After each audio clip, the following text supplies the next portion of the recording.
Food poisoning அல்லது diarrhoea இந்த மாதிரி ப்ராப்ளம்ஸை ஃபேஸ் பண்ணவங்க அது ரெக்வயர் பண்ணதுக்கப்புறமும் வந்து எகெயின் அண்ட் எகெயின் எனக்கு ஸ்டமக்கில் என்னமோ இருக்கிற மாதிரி இருக்குது, இல்லை ப்ளோட்டிங் இருக்குது, கேஸ்ட்ரிஸ் ஃபார்ம் ஆகுது அடிக்கடி, இந்த மாதிரி கம்ப்ளைண்ட்ஸை வந்து நம்மக்கிட்ட சொல்லிகிட்டே இருப்பாங்க.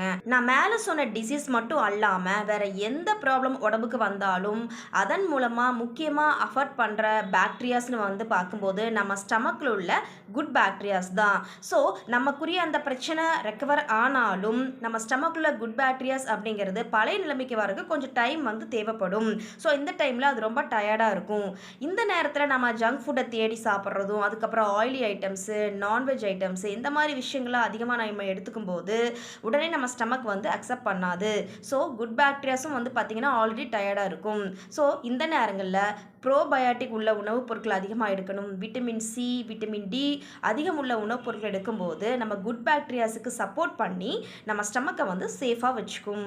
Stay healthy.